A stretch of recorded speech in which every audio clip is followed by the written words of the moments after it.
is my song, O God of all the nations, a song of peace for lands afar and wide. This is my home, the country where my heart is. Hi, this is Marjohn Love, and this is Marjohn's Musings. And today's show is the turning of the year. Typically, we think of the turning of the year as the 1st of January. But for me, this year kind of started early and maybe ending late. I'm not really sure. I know for me, a vast change in my consciousness and the way I viewed the world happened in November of 2016. The election happened, and it startled me. I had friends predict the way things were going to turn out and do so correctly, but I was a bit surprised, taken aback. And I engaged in something that cost quite a bit of money. I decided that I would rent myself a space on Bearskin Neck that looked out over the harbor, over the back of motif number 1. I procured the property at the beginning of September, and it was infested with mold and mildew and had to be stripped down to the wood and disinfected and painted over and redecorated. Took a great deal of time and thought and energy to create a little healing center at 67A Bearskin Neck. I'm sad so few of you decided to come down and visit me in November for NaNoWriMo. I think it's hard to be a writer and let your writing come forth, especially in public. Like, not everybody is able to write in company. I know for myself, I do my best writing when I'm alone. So I worked on this little shop, and I painted it cream. And I went to Ace Hardware, and they were doing a summer clearance, and a few things were left on the clearance table. Among them, a gallon of paint that someone special ordered, and then when they saw how brilliant of a rose color, they got the technician there to formulate the paint again to a more pastel shade. So here was this brilliant rose, a warm rose color. And I was at the transfer station, and this old gentleman had a revolving flip-top table. And he talked me into sticking it in the back of my Highlander and taking it home. It was in tough shape. But it was kind of a neat thing, because the base was semi-circle and the top was a semicircle. But if you rotated the top on this mechanism and flipped it open, you had this beautiful protected mahogany surface. And so I spent days of my life sanding and finishing and painting it up with rose paint. And then I go to George's for breakfast sometimes, and sometimes I go for lunch, but I really like to go there for breakfast. And they have a t-shirt that I think I wore on the show that said, "Hungry? You won't be." And they mean it. They have portions that you could split with a family of 4. They have a rose t-shirt too. So I was at their place enjoying breakfast, and I noticed across the street from them was a yard sale, and at the yard sale was an antique Jenny Lind folding screen.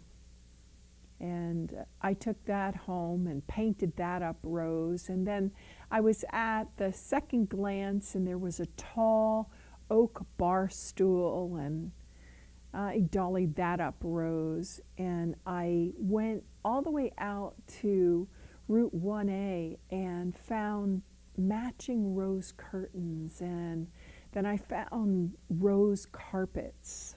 Came out pretty. I was really pleased with it. But not all of our hopes and dreams come true the way we think they will. I think I told you last time I was concerned because my 87-year-old landlord sold the building that my little business was in. And I got a letter from the Sassafras Group, LLC. And I wound up having 2 very difficult phone conversations. The final upshot was they doubled my rent, and even though I've been there for years, they wanted a first and last month's security deposit as if I was going to disappear. Even though I had a letter from my former landlord about what an excellent tenant I was. Because, like I said, my husband and I put in a whole lot of sweat equity into my little 1-room rental. We purchased and installed a $500 storm door. Because the place is in full sun all morning, I went and found a European-style air conditioner that sits on the floor in the room and vents out of a tube, sort of like a dryer vent. Sometimes when you're trying to do something, Providence steps up and helps you out. I found a beautiful aquarium, hexagonal, and it just so happened that there was a table at Second Glance that was slightly bigger and also hexagonal. So I built a terrarium. I was coming home from Market Basket, and I got this urge, go to the transfer station. And there in the transfer station was this oak bookcase. And you know me, I'm a bibliophile. I love books. I never have enough places to put books. And here was this tall, slender bookcase, and it even had a light in it. So I brought that down, and later I found an oak mirror. And what that did for me as a Reiki practitioner is I could put that mirror on the wall, and as I worked on my clients on the Reiki table, I had the reflection of the view out the windows. It doubled the space. So instead of looking at nothing, you know, this blank cream wall, I now had a view out to the harbor. And I also had a lovely shade tree. And the new landlord and I had a conversation, and I said, listen, you know, this isn't working financially as a business venture. What will the rent be? I asked in September. Didn't find out until horrible weather in November. So I brought in a box today because my entire dining room and part of my mudroom and part of my laundry room in my basement are all filled with boxes from this little business. I'm not done clearing it out yet. If you're a masseuse, or you do Reiki, or you do therapeutic touch, check at the Second Glance I'm going to be donating my treatment table. It's a big, heavy wooden table that was used in a doctor's office for years, and I'm going to be donating that. I had to decide whether I was going to pick up my toys and find a new place, or whether I was going to say, okay, you're 65 now. Maybe your days as a healer are over. It was a difficult decision. And although I made it, I'm not 100% clear in my own mind. I brought you in a couple of books. This book, called Pain and Possibility, is one that I studied because I worked myself on issues from my own past with journaling and writing, and how one can work through feelings and experiences through their writing. Pain and Possibility, and the poet is James Laughlin. Name of the poem is The Child. The child in his little bed in the dark room clutches the fluted columns at the head of the bed. His fists are rigid and he can't sleep. He is thinking about how someday he will not be alive. He will not be a person. He will not be himself anymore. He won't be. It is a terror for him.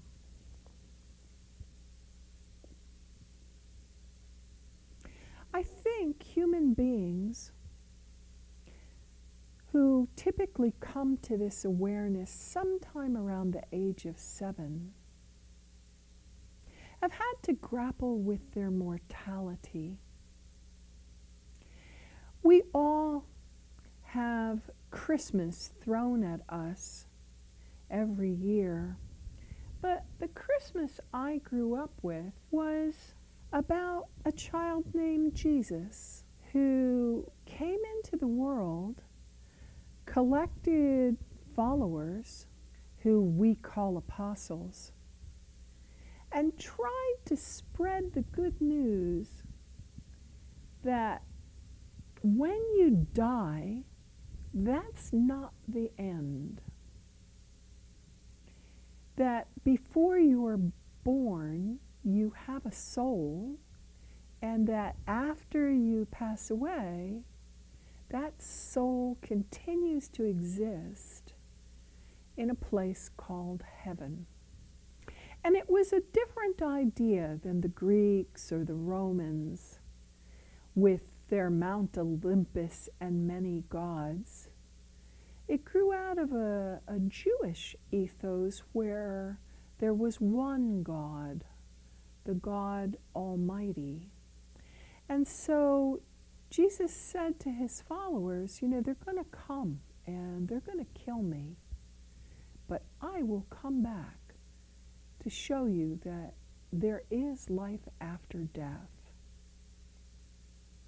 It was a very brave, bold move to make this prediction that he would come back. And people, for millennia, took comfort in this concept that there was more to you than this physical body.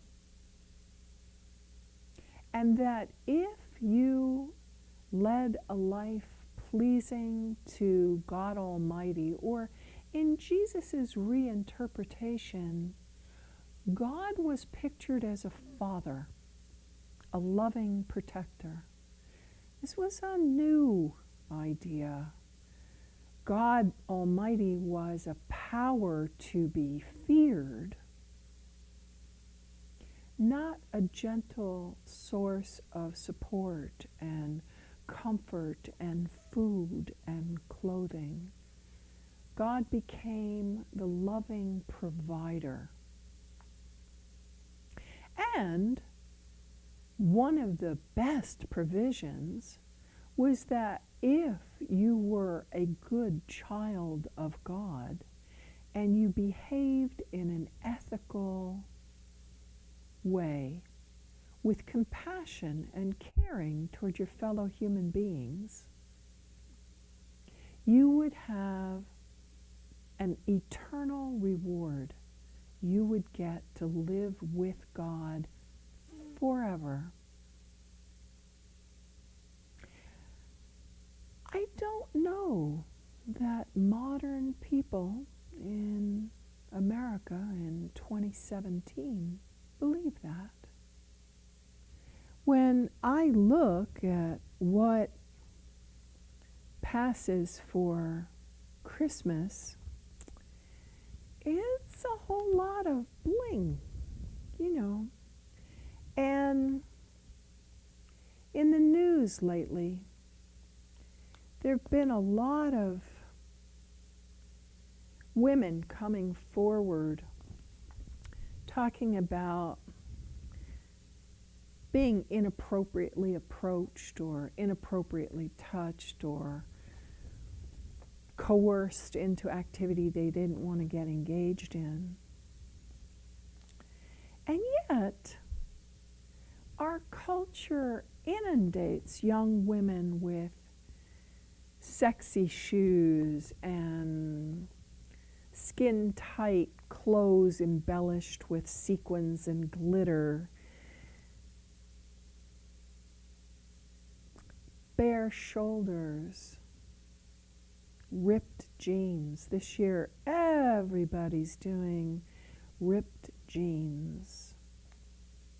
But also, how much cleavage can you show? I'm a fan of the host of the Late Late Show. And he tried to do a karaoke with Mariah Carey. Jim has this stick that he says, "Do you mind if we put on some music?" And then he puts on the singer with him in the car's music, and they do karaoke in his van as they drive around. And Mariah Carey was wearing a Cosmopolitan cover outfit, which was bare to the waist. She's a well-endowed woman, and she didn't look like she was securely placed in there. She also looked like she was on medications or self-medicated. And she said, "What I really want is I'd like to have you sing my Christmas song." And then Jim does a thing where he begins to sing, "All I Want for Christmas Is You," and then flip to other karaoke car scenes with other guests and everyone singing Mariah Carey's "I Don't Want That Much for Christmas."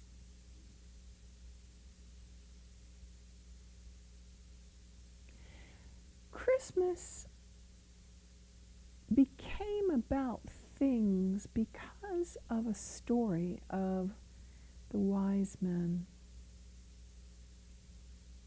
They were Zoroastrian, and they had been promised a Messiah.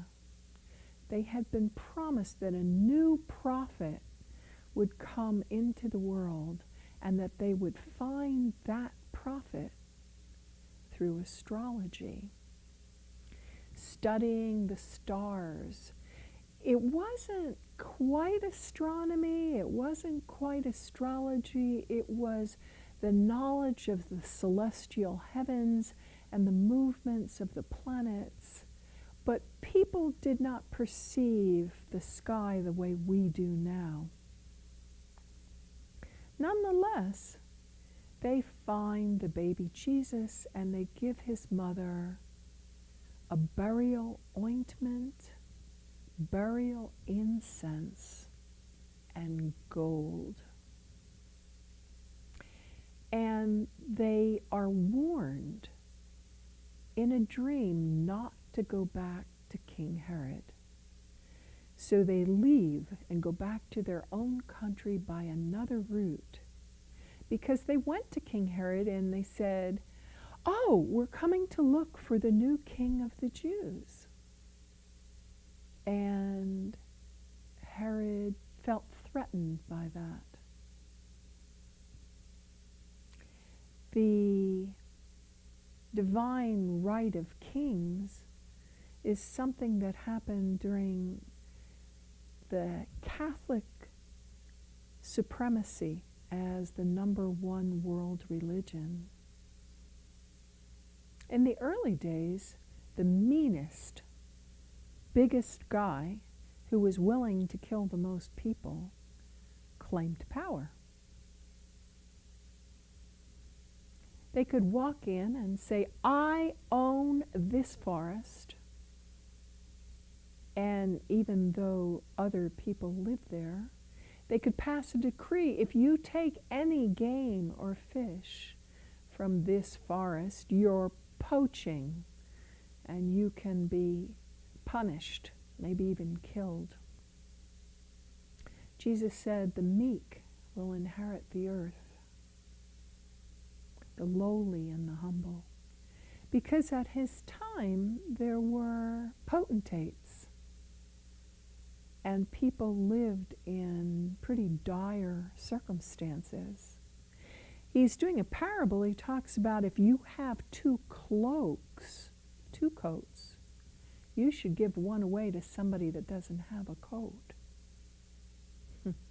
Recently, my husband and I went through my closet and I donated 4 of my coats to the Second Glance.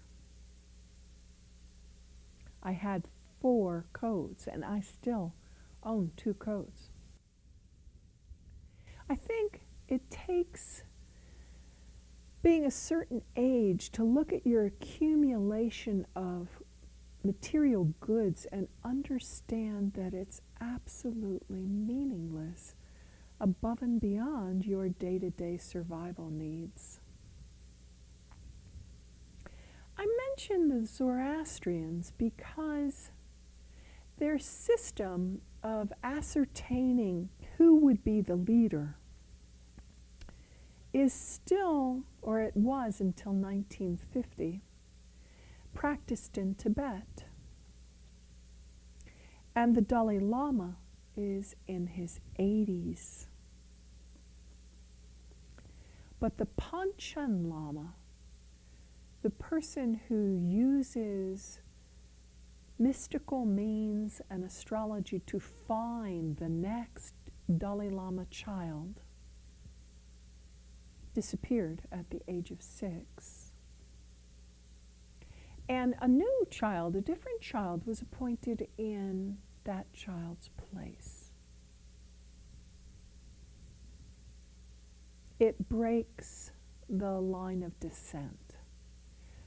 The Dalai Lama picks the Panchen Lama, who picks the Dalai Lama, who picks the Panchen Lama. These lineages have caused so much pain and controversy on our planet. John Oliver was interviewing the Dalai Lama, and he said, "I may be the last Dalai Lama." It's kind of an eerie thought.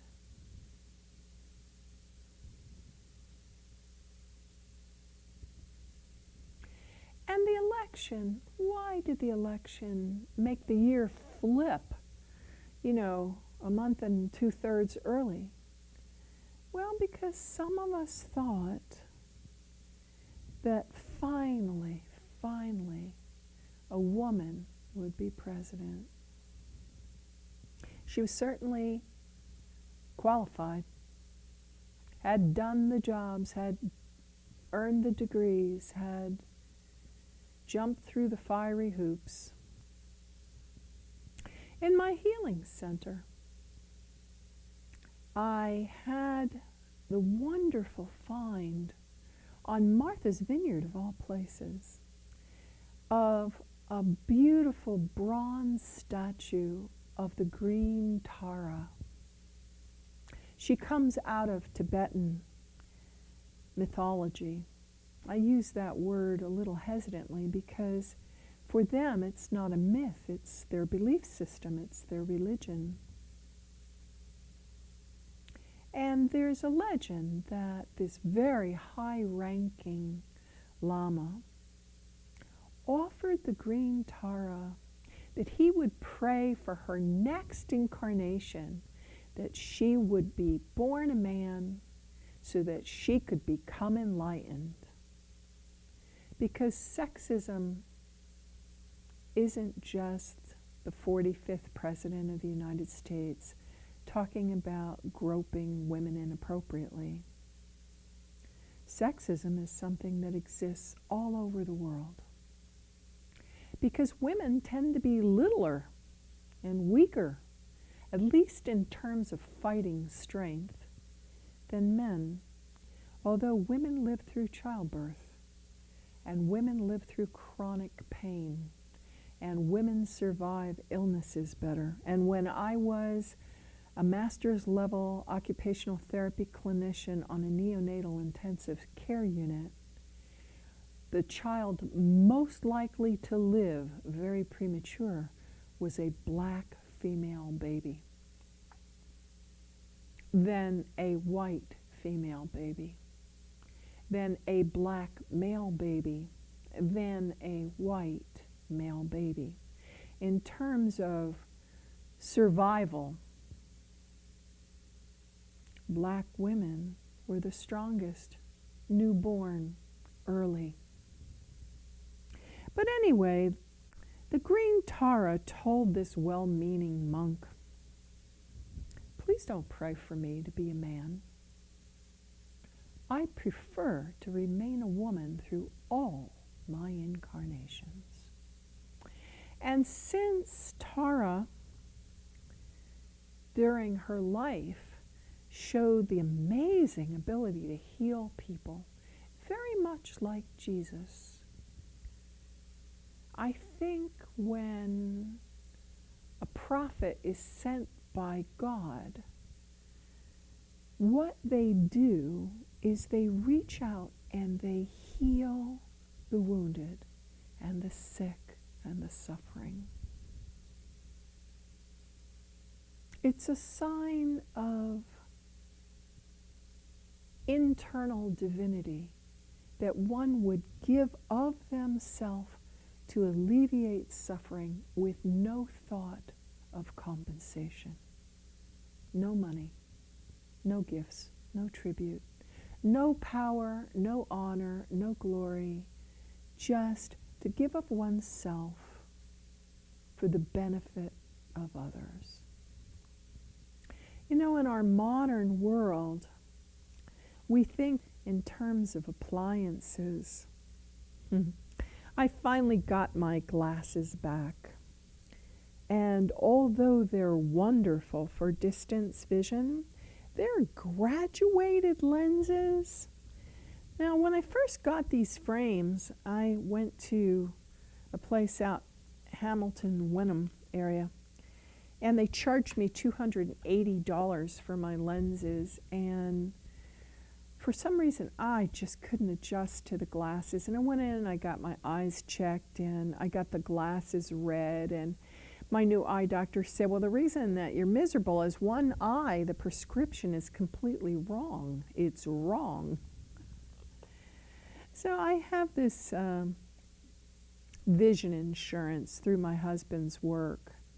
So I went in and I got new lenses, and of course by the time they put on the special coating and whatever, you wind up paying, you know, your copay is $80 just for the lenses.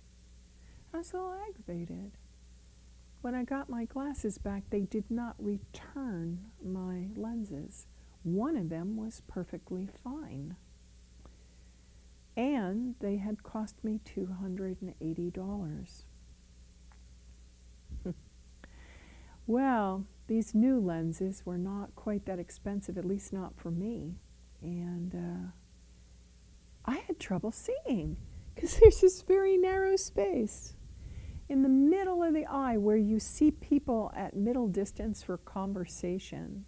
Like if I looked at something close up, I could read really fine print and I could see really far away. But in terms of being a social human being and engaging in conversation, a person at talking distance was completely out of focus and fuzzy. And I should have been firmer and said, here, listen, you send these back because they don't work.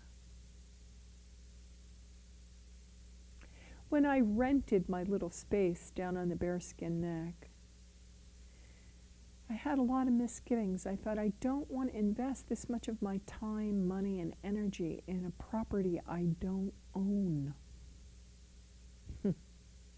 It's funny how often we tell ourselves things we really need to listen to, and then we don't listen to ourselves. But I think that we need a bit of a sense of humor. I don't know if any of you out there are like me and you get sad at Christmas.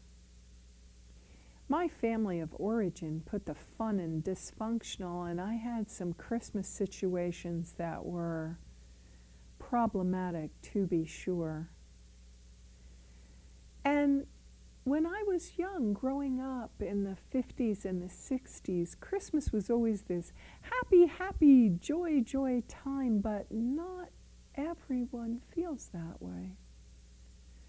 Not everyone has the socioeconomic resources to buy all the myriad presents for everyone they want to gift.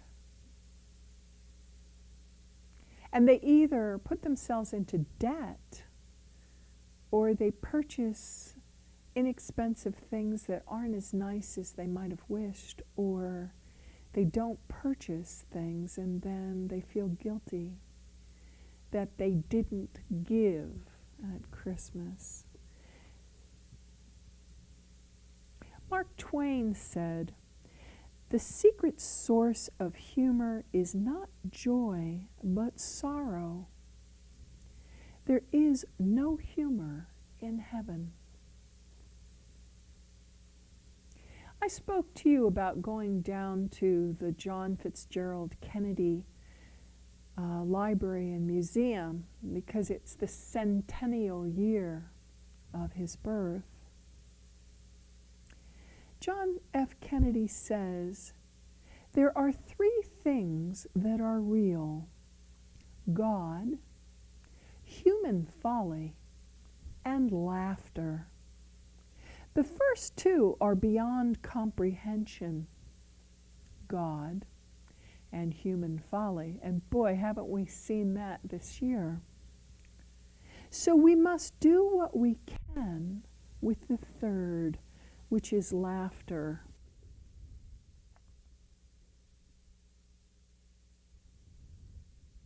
There was a movie, Jodie Foster was in it.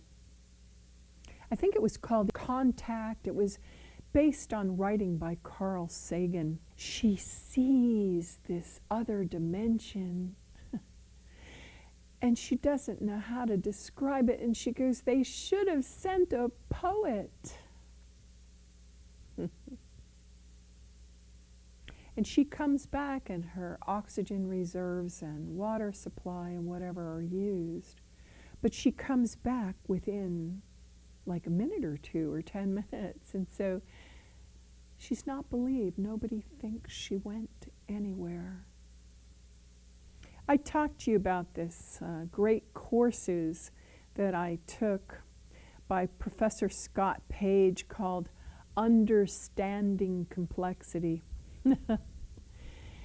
It's fascinating, but it does not have all the answers, not for sure.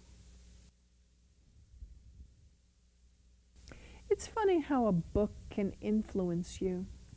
This book, Where Women Create, really had an impact on me. It's interviews with women who become famous in certain areas, or well-to-do or very successful in certain areas of art and fashion design and whatever. It was written in 2005, so it's 12 years old now, but I was very influenced by this book. I thought, oh, if I had this healing center, wouldn't that be great? I think it was frustrated dreams from my undergraduate degree. I went to Boston University to become an occupational therapist because when I was in high school, I scored really high in mechanical reasoning and visual spatial relations, and at that time women were not accepted into colleges for architecture or engineering, and the closest my guidance counselor could come up with was that you could do arts and crafts with patients in hospitals. And since I was an avid art student and I loved doing things with my hands, they thought that might be a good fit. And I get into BU and I keep a 3.95 average so that I can get my dean's scholarship, because my dad says I'm not paying for your MRS, which is not some interesting new degree you never heard of. It's Mrs. There was a phase there for a while where women were sent to college for 1 or 2 years to see if they could find themselves a nice husband. He assumed that's what I was doing. He refused to help me with tuition and whatnot. And then when I graduated, who shows up? The peacock of the walk. Boy, my dad. I was like, oh my goodness. But some of the things that I learned as an OT that I didn't get to practice much because the profession changed. It became much more practical, and the watch phrase of the decade between 1970 and 1980s was activities of daily living. And so instead of following the model where VAs and different hospitals provided a living space for people who'd been wounded in car accidents or in war or dreadful diseases or tumors or what have you, people used to live in hospitals, and occupational therapists used their time and energy to help the people who lived in hospitals have an increased quality of life. And Deborah Koff-Chapin wrote a book called Drawing Out Your Soul. She also had a set of cards, soul cards. I worked with volumes like Pain and Possibility, how people could write their way through crisis. Many of the illnesses that I dealt with when I was young were considered chronic, progressive, or incurable. And so I got fascinated with alternative healing practices and ancient methods, because there were things the AMA couldn't do anything about. The stroke, after it's happened, there's not much they can do for you. Or diabetes, where pieces of your body get amputated away. Or MS, where you lose control of your body. Or cerebral palsy, where you don't develop the correct control of your body as a child. So I was interested in healing with color and light, and this book dates back 26 years. It talks about color with form and color contained in a form. It was very reassuring in a way and fascinating for me to discover that in the Buddhist tradition and the yogic tradition, they have shapes which contain colors. Jira at Dark Star Philosophia, I hope I said that right, down on the Bearskin Neck, had these beautiful gemstone charms of each of the chakras. That was the new thing for me. I was learning about the Tibetan and yogic interpretation of color healing and shapes, designs, how certain symbols and emblems could be powerful in healing. I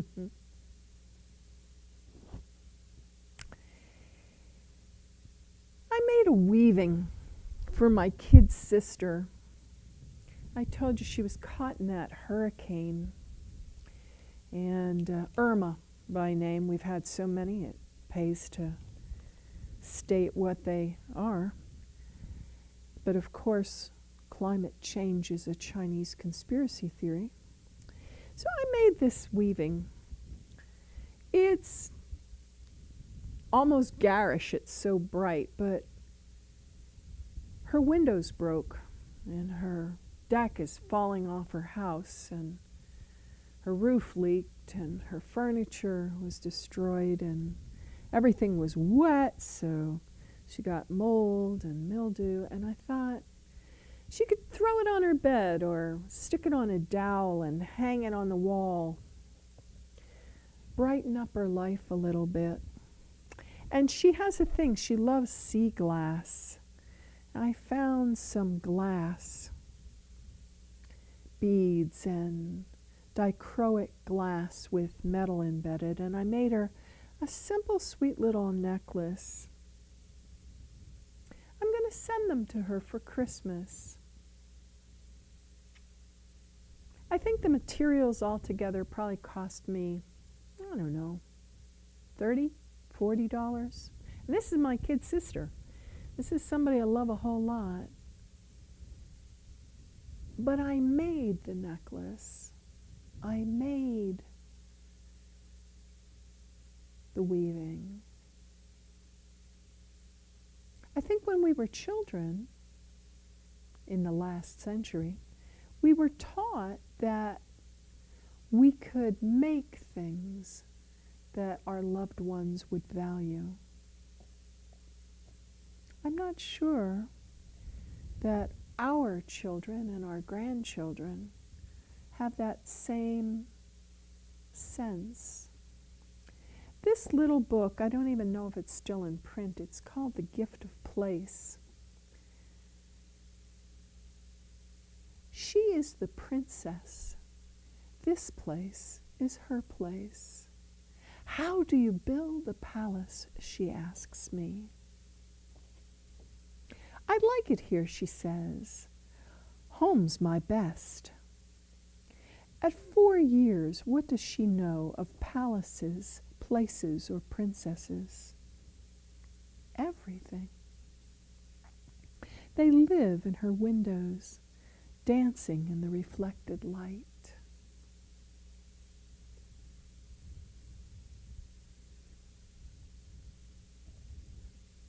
Jesus said, "Suffer the little children to come unto me."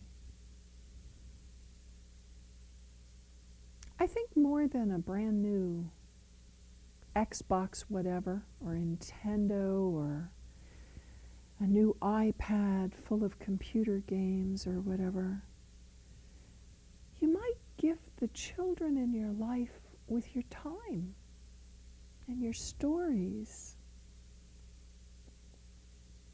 I have this catalog. It's from Uncommon Goods. I like their stuff sometimes because they recycle things, but I don't know if you've ever seen someone wet the rims of glasses filled with water or wine and play a song. It's called a harmonium. But they have major scale musical wine glasses. And what they did is they screen printed them very carefully with lines of how much liquid you should put in the glass for what note.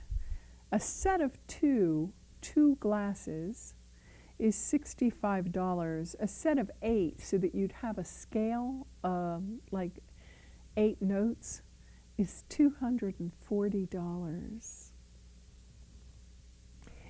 I suppose it's easier than taking out your stemware and filling it with water and getting a tuner and carefully tuning them yourself. But tuning glasses yourself is the type of a skill that my grandmother would have known.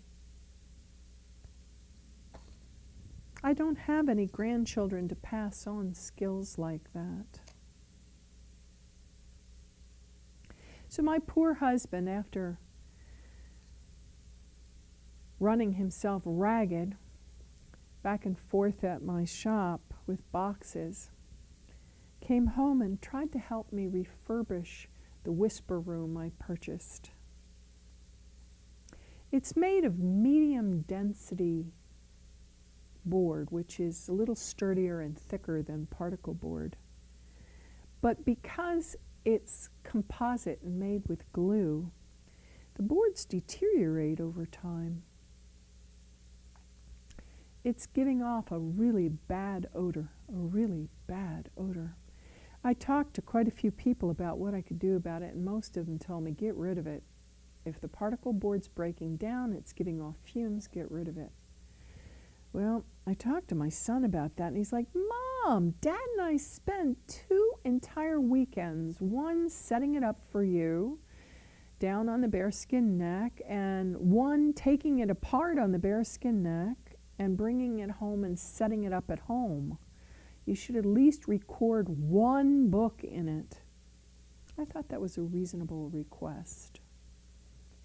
It made me think, my loom is a pretty complicated rig, but there are people in Bali who weave with nothing more elaborate than this.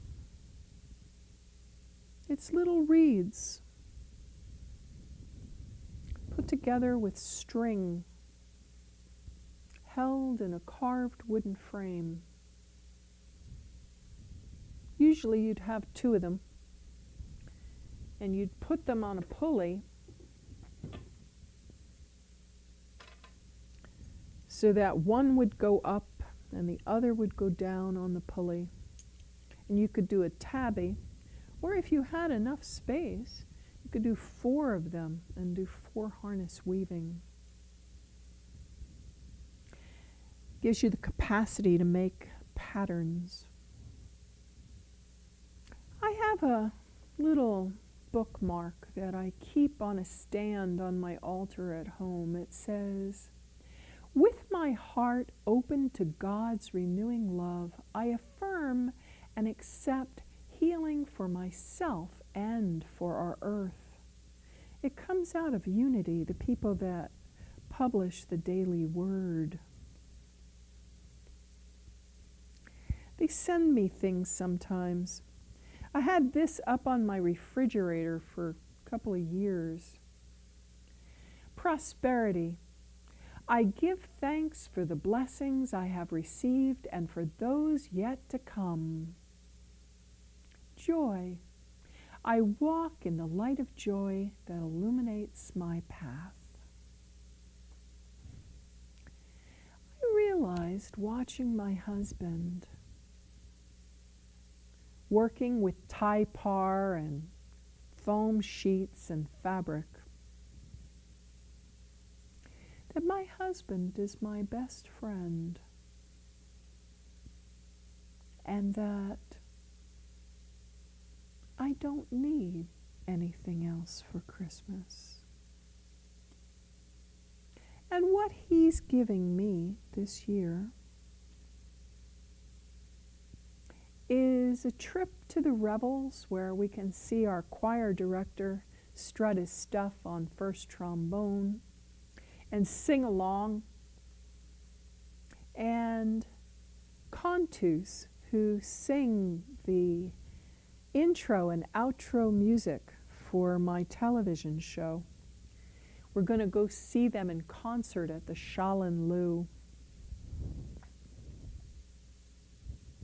He's giving me a musical Christmas, and he's going to be there with me because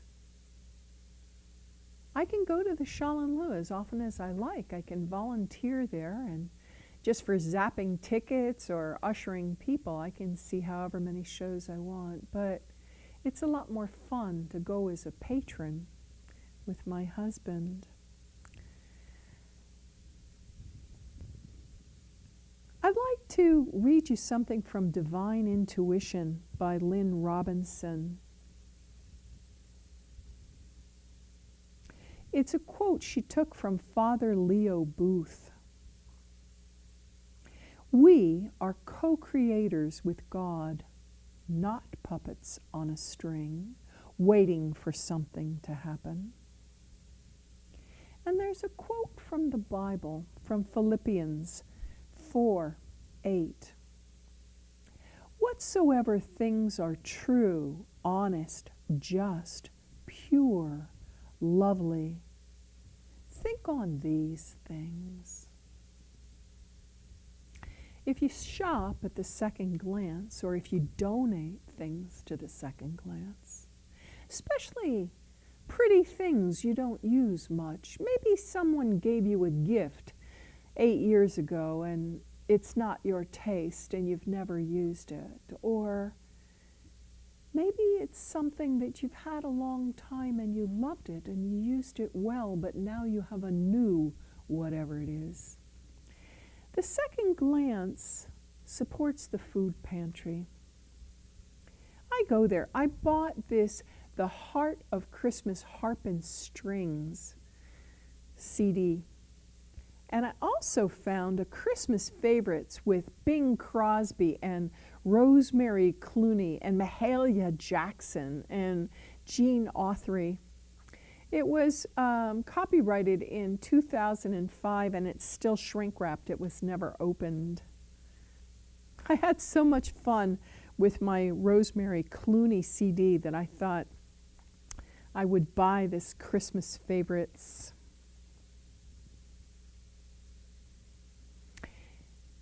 Well, it's Thanksgiving this week, and I was going to go to a restaurant with my husband and my son.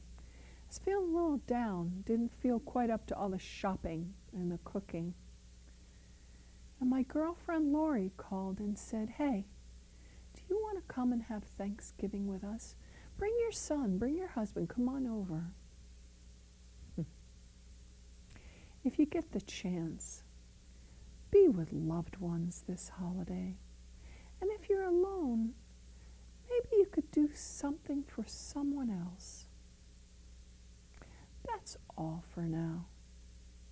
This is Marjohn, and this has been Marjohn's Musings. This is